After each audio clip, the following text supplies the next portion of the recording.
Quels sont les meilleurs donjons jamais écrits pour un jeu de rôle sur table? Oui! Les donjons! C'est une de mes excuses préférées pour partir à l'aventure. Explorer un vieux château, un manoir, des cavernes remplies de monstres. Vous placez des thématiques, des personnages, une histoire, une géographie et vous les incarnez dans un endroit avec des couloirs et des pièces qu'on peut explorer. Explorer un donjon, c'est découvrir votre monde, vos personnages, et aujourd'hui, je vais vous parler de mes 10 donjons préférés. Alors attention, il va bien sûr y avoir des spoilers sur l'histoire, les twists, les révélations chocs de ces donjons célèbres. Je vais pas tout expliquer toutes les pièces, mais quand même, je vais dire des affaires. Et avant de vous parler de mes 10 donjons préférés, je vous inviterai à vous abonner à la chaîne. Si vous aimez les jeux de rôle en tout genre, Donjons Dragons, Daggerheart, Shadow Dark, et que vous voulez du contenu pour devenir de meilleurs maîtres de jeu ou de meilleurs joueurs, ben abonnez-vous, je fais des vidéos là-dessus. Ça te tente-tu bien? Hein? En 10e place, c'est un donjon qui est devenu extrêmement populaire dans les cercles de maîtres de jeu vieille école comme étant le meilleur donjon pour commencer à jouer au jeu de rôle. Si vous avez un groupe qui souhaite juste explorer l'activité, vous voulez faire un one-shot, initier des amis, de la famille, et que vous voulez pas faire un donjon super compliqué qui va vous demander des heures de préparation, il faut regarder The Quintessential Dungeon.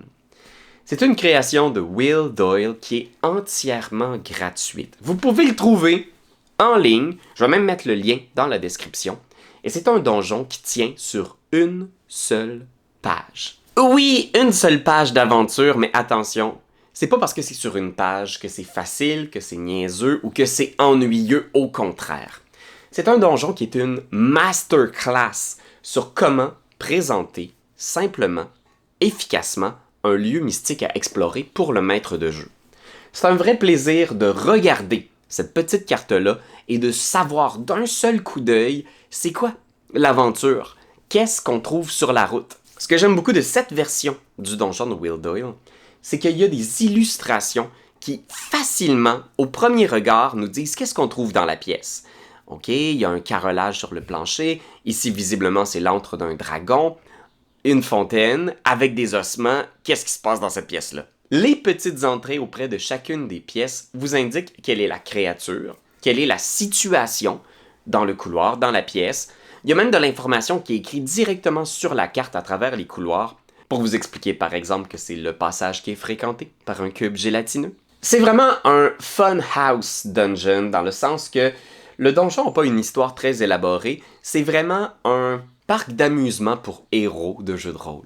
C'est-à-dire qu'il y a une auberge et dans le sous-sol de cette auberge-là, il y a 2 entrées principales qui vous permettent d'avoir accès à ce qui est une voûte créée par un magicien qui était soit un petit peu dérangé ou qui voulait créer un lieu dangereux pour cacher ses trésors. La vraie vérité, c'est que Bargle, le magicien, est le tenancier de l'auberge à la surface.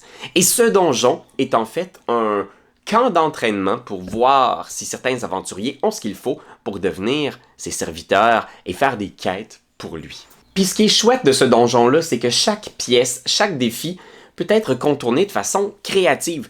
Il est 100% possible que votre groupe de joueurs sorte de ce donjon-là en n'ayant fait aucun combat. C'est ce que j'adore d'un vrai bon donjon, c'est qu'il y a plusieurs entrées, il y a plusieurs loops qui vous permettent d'explorer les pièces dans un ordre toujours différent. Je l'ai roulé quelques fois et je pense qu'il n'y a jamais un groupe qui a utilisé le même chemin pour parcourir l'ensemble du Quintessential Dungeon. Fait que oui, j'aime beaucoup ce petit donjon-là, puis je pense que c'est un excellent point de départ si vous voulez initier des gens à l'art du donjon. En 9e place, c'est un des premiers donjons créés pour Pathfinder. C'est un donjon de Jason Bowman, The Crypt of the Everflame. Mais ce que j'aime beaucoup, c'est le concept de base de ce donjon-là. C'est la quête qui vient avec The Crypt of the Everflame. Le concept, c'est que dans un petit village, il y a un rite de passage. À chaque 4 ans, on envoie un groupe de jeunes personnes dans la crypte de la Everflame. C'est une flamme qui brûle au cœur d'un donjon. Ils doivent rentrer à l'intérieur avec une lanterne, prendre un peu de la flamme éternelle et la ramener au village Alors oui, vos joueurs, vous l'aurez compris, sont les jeunes gens qui auront la tâche, cette année, d'aller dans la crypte pour ramasser une partie de la Everflame et la ramener au village. La twist, c'est que cette année, il y a quelque chose qui a vraiment réveillé quelque chose qui dormait dans la crypte. Alors habituellement, les dangers affrontés par les jeunes gens sont des gens du village costumés pour leur faire peur et les effrayer un peu, mais là, oh là là, attention, c'est la vraie vie. Les gens du village qui sont allés préparer des mauvais coups dans la tombe pour effrayer les jeunes gens, ben ils ont été tués par des morts-vivants et des squelettes et des ombres et des ghouls. Et quand les jeunes gens vont se présenter à leur épreuve, ben ils vont se retrouver eux-mêmes dans un danger qui est cette fois extrêmement réel. Et ils vont devoir régler le problème, rendormir ce qui dort au cœur de la crypte. Et bien sûr, sauver la Everflame. J'aime cette prémisse-là, elle est tellement juste puissante et t'as un objectif clair, super clair de qu'est-ce que tu fais dans ce donjon-là.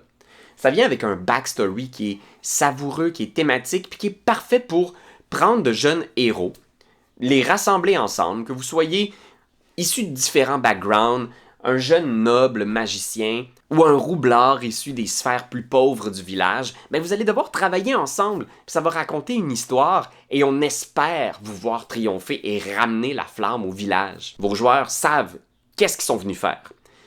Est-ce qu'on a réussi le donjon? On a-tu la flamme ou on l'a pas? Ultra clair, le donjon a un but. Puis ça se roule très rapidement aussi. Là, vous pouvez vraiment faire ça en one shot. Crypt of the Everflame, c'est bon. En 8e place, on a un donjon vieille école, système neutre. Fait que vous pouvez rouler avec Old School Essentials, Shadow Dark, Donjon Dragon.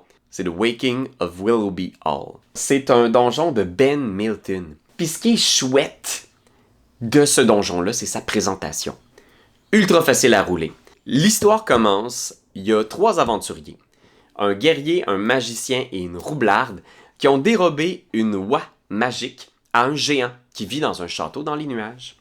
Ils ont volé l'oie et ils sont poursuivis par Tom, le géant. Et Tom, pour essayer d'écraser ces aventuriers-là, il a pris une cloche d'église, attaché à une corde et il s'en est fait un fléau. Puis il leur court après comme ça. Et les aventuriers se sont réfugiés dans un manoir hanté célèbre, Willoughby Hall.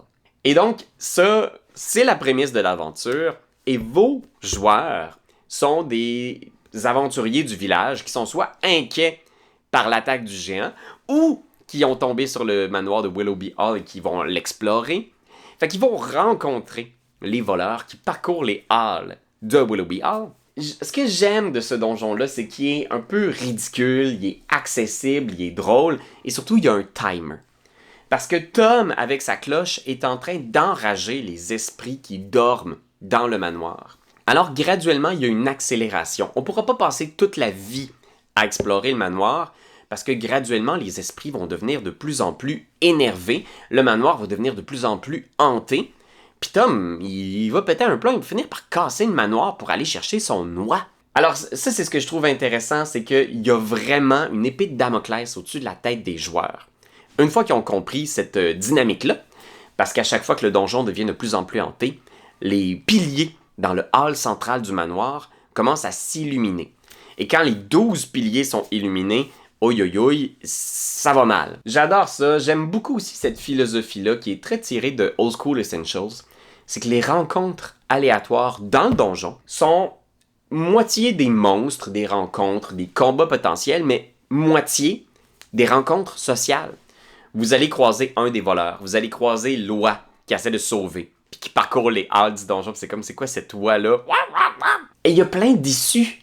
Il y a des millions de façons de résoudre ce problème-là. Est-ce qu'on essaye de négocier avec le géant?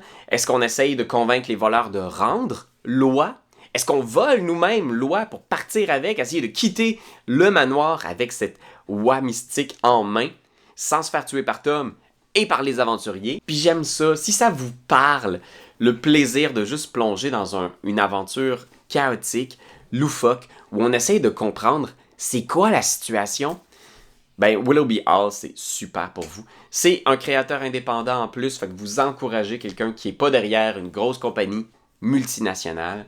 Fait que oui, j'adore Willoughby Hall. En 7e place, c'est un concept super original, une aventure qui a été créée pour Scarred Lands. C'est un univers de campagne. Fait qu'imaginez Faerûn, Eberron. Mais dans le monde de Scarred Lands, il y a eu des dieux, des colosses élémentaires. Fait que les dieux du multivers, là, c'était des grosses créatures épiques et puissantes qui se sont fait la guerre à la surface du monde. Et il se trouve bien sûr qu'ils se sont tous entretués. Et donc ce monde-là, le monde cicatrisé, est parsemé des dépouilles de ces créatures divines. Et l'aventure qui m'a marqué dans ce setting-là, c'est les gantelets de Spyragos. Spyragos, c'était un dieu de la guerre, si je me trompe pas. Et les aventuriers vont avoir pour mission de retrouver le gantelet de ce dieu-là. Alors, ils trouvent une carte avec des espèces de schémas étranges qui pourraient être des indications de où se trouve Spyragos, où a-t-il été vaincu et où peut-on trouver les reliques magiques extrêmement puissantes de ce dieu. Et on se retrouve dans une espèce de gouffre, fait qu'il y a vraiment un puits au milieu d'un désert où on peut descendre dans ce puits, mais le puits est couvert de toiles d'araignées, où est-ce qu'il y a des araignées mutantes, des espèces de mutants gobelins araignées. Fait que ça, c'est super original, toutes les créatures qu'on va combattre pour arriver à descendre dans ce puits à la recherche du gantelet mythique. Et on réalise que dans ce puits-là, il y a 2 grandes colonnes de pierres blanches calcifiées qui montent, tu sais, genre des centaines de mètres. On descend là-dedans, il y a des tunnels, 5 tunnels, et on va finir par réaliser que le donjon, c'est le gantelet de Spyragos. On est à l'intérieur de la main de ce dieu mort, gigantesque. Et moi, ce que j'aime, ma version maison que j'ai faite du donjon, c'est que on peut ensuite faire un rituel en utilisant la puissance magique du lieu pour transformer le donjon en gantelet qui va nous accompagner. Et le gantelet, j'ai utilisé les statistiques du Body Basher's Gauntlet. Si vous voulez, je les mettrai dans la description, là, mais c'est un artefact qui va graduellement gagner en puissance avec le niveau des joueurs. Il va vous demander de faire certaines quêtes pour débloquer de nouveaux pouvoirs. Je trouve ça super cool aussi l'idée que le donjon, c'est l'artefact magique que tu vas amener avec toi à la fin de ça. Il va toujours y avoir une part de ce donjon-là qui va te suivre. Fait que oui, moi j'ai beaucoup aimé ce petit donjon-là. Parfait, bon niveau en plus, fait que c'est parfait pour des gens qui s'initient au jeu de rôle. Il y a une version gratuite pour la 5e édition qui existe, fait que allez télécharger ça! En 6e place, c'est un de mes donjons préférés pour Dungeon Crawl Classics. C'est une de mes aventures préférées pour DCC. Je l'ai roulé des tonnes de fois parce que je trouve ça juste tellement inspirant. C'est pour niveau 0, fait que normalement ce sont des paysans qui vont affronter ce donjon, mais vous pouvez tout à fait y lancer vos personnages niveau 1. Ça s'appelle Hole in the Sky, le trou dans le ciel. Il se trouve que vos joueurs sont recrutés par une déesse de la chance et du chaos. Elle apparaît comme ça au milieu de leur vie, déchirant le tissu de la réalité, et elle leur dit « Hey, votre vie, c'est de la merde, hein? Que diriez-vous de changer ça? J'ai un petit service à vous demander, et en échange, vous allez pouvoir rouler sur la grande roue de la fortune pour changer votre destin du tout au tout. Pour toucher à cette roue de la fortune, vous allez devoir aller libérer ma sœur, qui est enfermée dans un trou dans le ciel. » C'est tellement flyé, j'aime l'aspect mythique, légendaire aussi de cette proposition-là. Et vous allez devoir parcourir un pont invisible dans le ciel pour atteindre ce trou-là dans les nuages. Est-ce que vous êtes en train d'halluciner? C'est pas clair. Vous entrez là-dedans et là vous êtes au milieu d'une prison qui a été créée par les dieux pour enfermer une déesse du chaos extrêmement dangereuse. Et c'est votre mission de la secourir. Encore une fois, dans ce donjon-là, vous avez une mission ultra claire. Ça peut pas être plus clair que ça. Est-ce que vous avez réussi le donjon? Es-tu libéré ou est pas libéré? Vous comprenez? C'est vraiment ça que j'aime. Parce que des fois, on s'en va dans un donjon puis on n'est pas sûr de qu'est-ce qu'on vient faire ici déjà?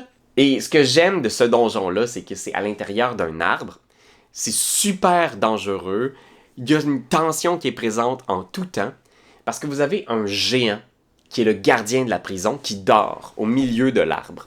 Et vous, il va falloir que vous fassiez toutes les petites pièces en montant une espèce d'escalier taillé dans le bois là, qui tourne autour de l'arbre pour atteindre la branche au sommet, là, au-dessus de la tête du géant, pour aller sur la petite branche, essayer d'ouvrir la porte de la déesse pour la libéré. Ce que j'aime, c'est cette idée-là de la tension mortelle qui existe tout le long du donjon. Vous pouvez basculer dans le vide, tomber dans l'océan à partir du pont dans le ciel. Vous pouvez réveiller le géant, il peut vous dévorer en un coup. Il y a un gardien aussi, une espèce de citrouille géante qui surveille sans arrêt les différentes pièces du donjon. Et il y a la déesse du chaos qui, une fois libérée, détruit tout et qui va changer le monde, bien sûr, une fois que vous l'aurez relâché. J'aime beaucoup l'histoire derrière, j'aime beaucoup le donjon. Il faut le savoir, hein, la carte c'est pas un donjon pièce, monstre, trésor. C'est plus une espèce de mood, ce donjon-là, avec des adversaires, des défis. Quelle histoire, quel lieu, quelle créativité, j'adore ce lieu-là. En 5e place, on peut pas parler de donjons célèbres sans aborder quand même quelques donjons vieille école. J'en ai beaucoup parlé dans mes aventures préférées, tu sais, on pourrait parler de la Tombe des Horreurs, entre autres, on pourrait parler du village de Omelette, le Temple du Mal élémentaire, etc. Mais à mon avis, les donjons old school des années 70 les plus créatifs ont été créés par Janelle Jacques. Janelle Jacques est une créatrice qui a inspiré un lot de donjons modernes. Elle avait vraiment une approche qui était unique, elle a révolutionné la façon de créer des donjons. La plupart des donjons se font sur un étage et ils sont faits à plat. Vous êtes probablement familier avec cette structure de donjon-là, de une série de couloirs, des pièces, et voilà, c'est un étage de donjon. Eh bien, les donjons de Janelle Jacques utilisaient énormément de verticalité. Moi, j'aime beaucoup les cavernes de Thracia, Caverns of Thracia, où est-ce que vous entrez dans ce donjon-là et il y a une série de gouffres qui séparent différents couloirs. Tu peux tomber dans le gouffre, mais si tu survis, tu te retrouves à un autre étage du donjon parce qu'il y a une verticalité. Tu peux volontairement descendre dans le gouffre. Oui, on peut prendre des ponts de corde, trouver des échelles, trouver des escaliers pour descendre, mais on peut vraiment lancer une corde, descendre, puis se retrouver dans des étages 2, 3 étages plus bas. Dans les donjons de Jacques il y a aussi énormément de factions. Fait que vous pouvez autant vous associer aux cultistes qui vénèrent Thanatos dans l'endroit, ou vous pouvez essayer de vous faire ami avec les kobolds, les gobelins. Fait que c'est beaucoup des donjons qui vont reposer sur du faction crawl. Fait que vous pouvez, si vous voulez, absolument pas combattre, vous unir à une de ces factions-là et graduellement apprendre à découvrir le donjon grâce à eux. Il y a des couches historiques aussi dans ces donjons qui sont vraiment le fun. Par exemple, les cavernes de Thracia ont été créées il y a des milliers d'années par une civilisation d'hommes lézards qui avait percé des secrets de la magie. Ensuite, des siècles plus tard, ce sont des cultistes du dieu de la mort, Thanatos, qui ont pris le relais et qui ont investi l'endroit. Et aujourd'hui, ce sont des monstres, des kobolds, des gobelins, des minotaures, qui ont repris le contrôle du lieu. Fait que vous avez ces couches d'histoire-là à découvrir, à explorer. Fait que ça, c'est vraiment, vraiment chouette. Ça donne tellement de profondeur à l'endroit. Ce qui est cool aussi, c'est les petits détails. Oui, c'est très vieille école. Oui, si vous voulez le rouler, aujourd'hui, il va falloir travailler pour l'adapter à un public 5e édition au Shadow Dark. Mais en même temps, il y a tellement plein de petits détails là-dedans que je garderais tel quel. Dans le premier étage du donjon, qui est un ancien temple dédié au dieu de la mort, dès que vous atteignez un moment où vous êtes un peu blessé, près de la mort, il vous reste 3 points de vie, ben, il est possible que vous voyez un squelette, une silhouette fantomatique vous suivre. C'est Thanatos, un aspect du dieu de la mort qui vous suit et qui attend juste que vous perdiez connaissance pour prendre votre âme et l'emporter. Ce sentiment, ce présage funeste que vous allez mourir. Vous ne sortirez pas vivant d'ici. Il y a plein de petits détails. Par exemple, vous avez un pont de corde où il y a plein de chauves-souris géantes qui dorment accrochées juste au-dessus. Et s'il y a du bruit, les chauves-souris vont se réveiller et vous attaquer, tenter de vous pousser en bas du pont de corde. Les chauves-souris sont effrayées par la lumière, alors il y a tout à fait possibilité de lancer des sorts de lumière pour les repousser, utiliser votre lanterne, vos torches.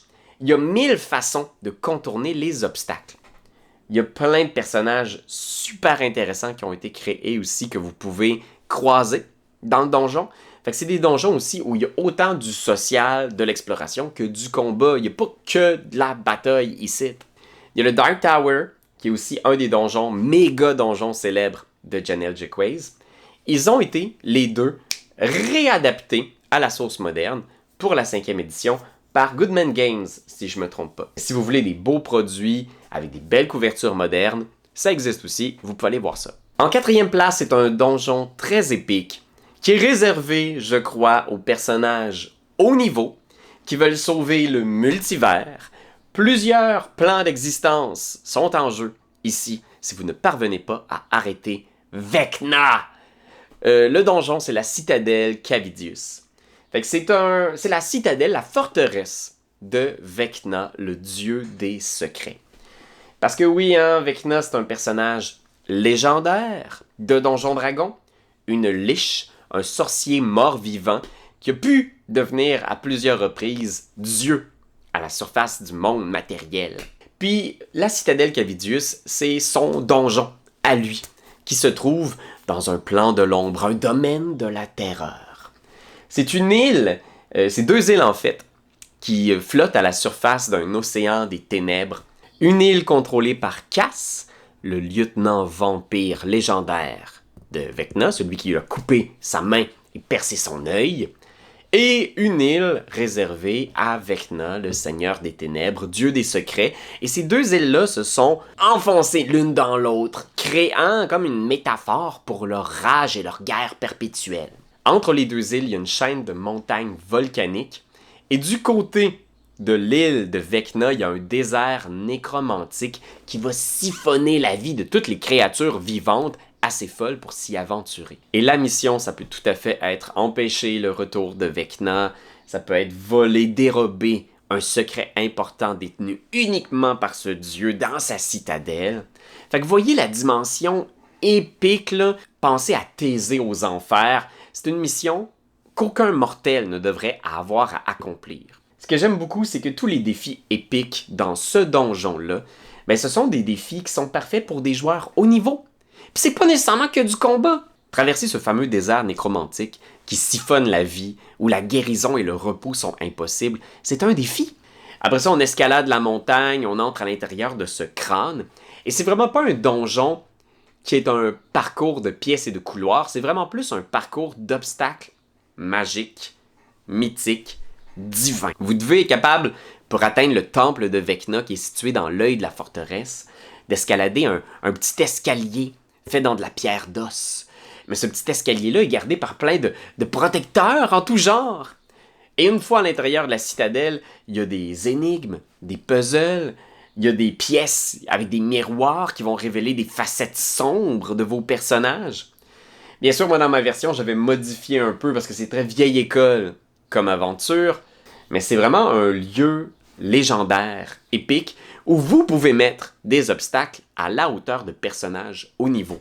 Que ce soit justement les âmes tourmentées de leurs anciens ennemis qui reviennent les hanter, qui sont prisonniers de cette espèce d'enfer maléfique. Fait qu'il y a vraiment beaucoup de façons de jouer avec des obstacles qui sont psychologiques, émotifs, qui vont aller creuser le passé de vos joueurs. Parce qu'on se rappelle que Vecna, c'est le dieu des secrets. Il sait tout de vos joueurs.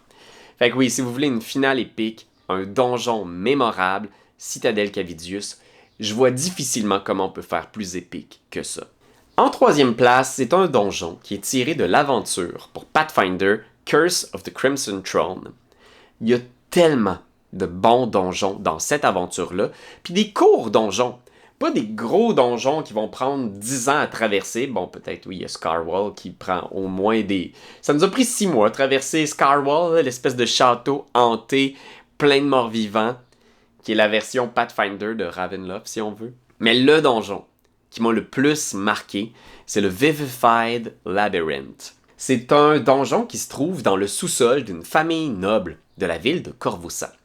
Les Arconas. Les Arconas, ce sont une famille super influente dans Corvosa qui vont probablement avoir beaucoup aidé vos joueurs tout au long de l'aventure.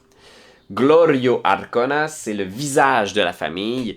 C'est un homme charismatique, généreux. La vraie réalité, c'est que c'est un Rakshasa.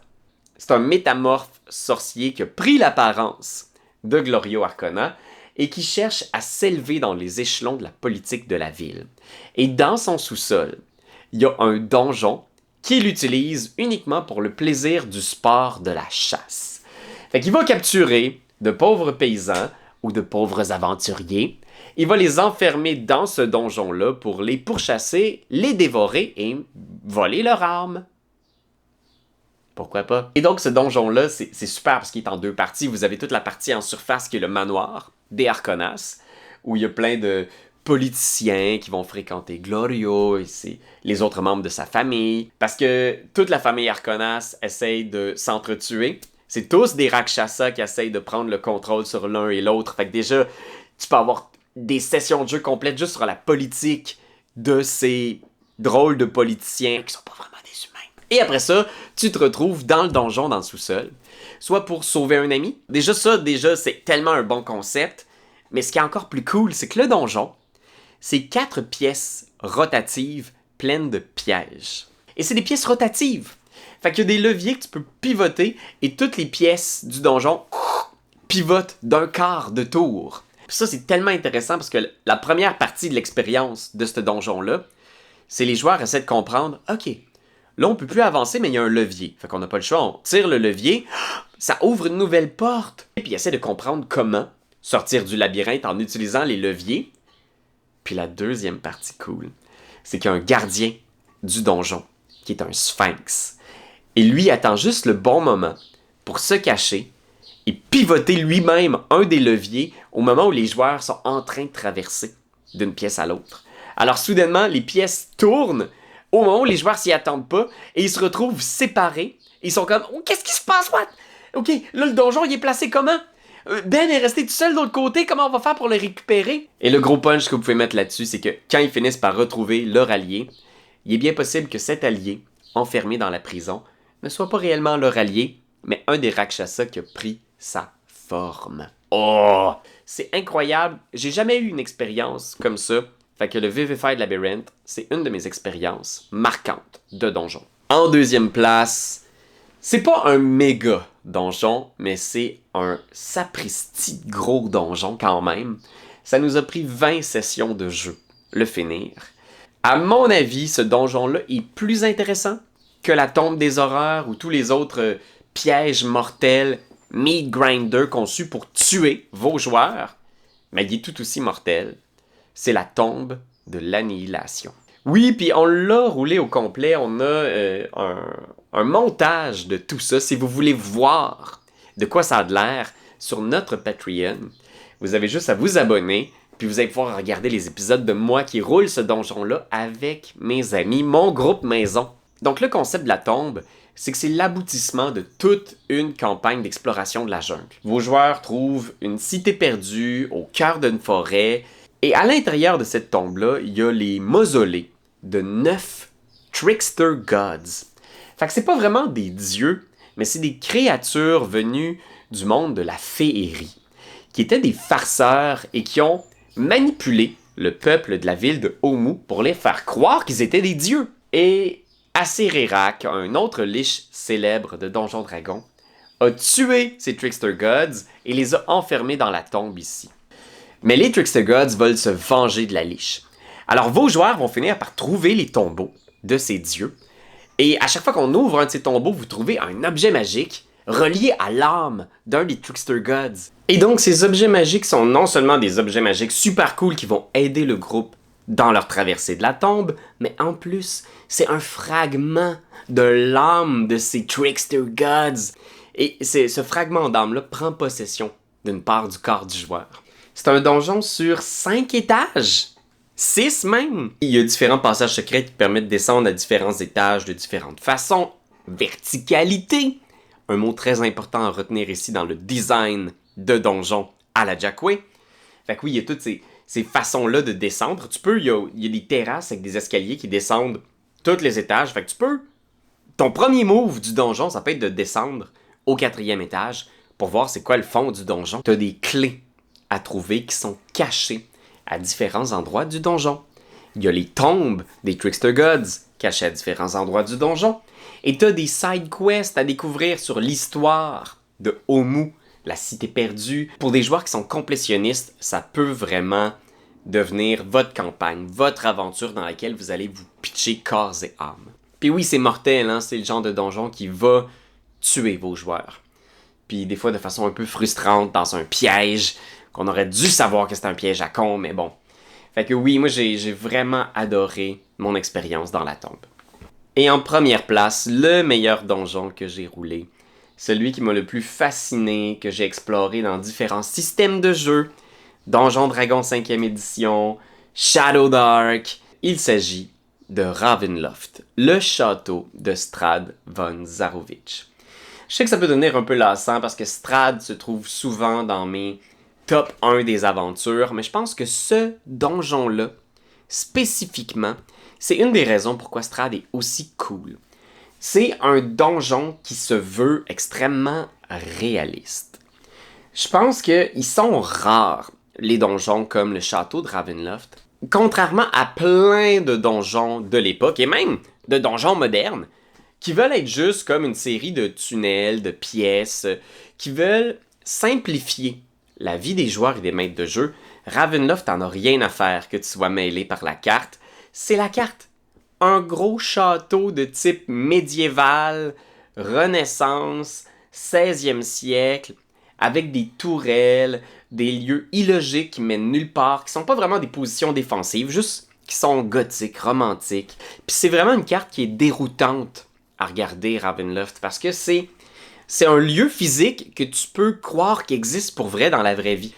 Il y a beaucoup d'habitants dans Ravenloft. Fait que vous avez les serviteurs de Strahd, vous avez les monstres au service de Strahd, vous avez ces femmes qui ont différents objectifs, différentes quêtes, qui complotent dans l'ombre pour prendre la place de leur maître. Et vous avez notre bon vieux Strahd von Zarovich qui se promène à travers tout ça, comme si c'était chez eux, parce que, hey, c'est chez eux! Il est capable de passer à travers les murs, de voler, de passer entre le plafond, le toit. Il peut surprendre les joueurs à n'importe quel moment. Fait qu'on se sent traqué dans le château. Tu sais, la plupart du temps dans un donjon, on est en contrôle. C'est-à-dire, on choisit à quelle heure on entre dans le donjon, on amène notre matériel, on a nos torches, on a des rations. Moi, j'aime le côté tu te réveilles dans Ravenloft, dans un lit. Comment t'es arrivé là? T'es plus trop sûr. Et vous faites juste décrire la pièce où les joueurs se trouvent et vous leur dites qu'est-ce que vous faites. Et vous les laissez arpenter dans les salles désertes, gothiques, hantées du château de Strahd. Et vous ouvrez une porte, Strahd est là, il vous accueille comme un vieil ami. Il vous propose une partie d'échecs peut-être, ou un de ces jeux compliqués où il y a des faucons puis des lapins. Moi, j'aime cette approche-là où le château d'Ravenloft, c'est de la pure exploration. C'est beaucoup de l'exploration de l'histoire de la famille von Zarovich aussi, du personnage de Strahd. Explorer ses crimes, passés et récents. Vous entrez dans une pièce avec ses trophées de guerre, tout ce qu'il a commis comme atrocité au cours de sa vie. Mais lui, il se présente toujours comme un noble distingué dans la tête de Strahd. Strahd est le héros, pas le méchant. Moi, c'est ce que je trouve le plus fascinant de ce donjon-là. Vous êtes dans un donjon, vous êtes coincé dans une relation toxique de quelqu'un qui est convaincu, qui est la bonne personne pour vous aider. Pourquoi est-ce que vous cherchez donc bien à fuir? On pourrait pas être des amis? Fait que oui, j'aime beaucoup cet ennemi, j'aime beaucoup ce château, j'aime le concept général de comment toute cette histoire-là pogne, puis surtout les personnages. Parce qu'un bon donjon, ça prend des bons personnages qui viennent hanter vos joueurs, qui sont sur leur route, qu'on apprend à connaître ou qu'on apprend à haïr. Fait que voilà Internet, ce sont mes 10 donjons préférés pour les jeux de rôle. Je pense que tous ces donjons-là peuvent très bien se rouler avec le système de votre choix. Il y a plusieurs apprentissages à faire sur ces lieux mythiques qui ont traversé les époques. Fait que oui, n'hésitez pas à emprunter les bonnes idées, emprunter ces grands concepts et faire votre propre donjon qui va captiver vos joueurs. Je suis curieux, c'est quoi votre donjon préféré que vous avez roulé? Laissez vos suggestions dans les commentaires. D'ici là, n'oubliez pas de vous abonner et on se retrouve très bientôt pour une autre vidéo où on va parler d'autres affaires.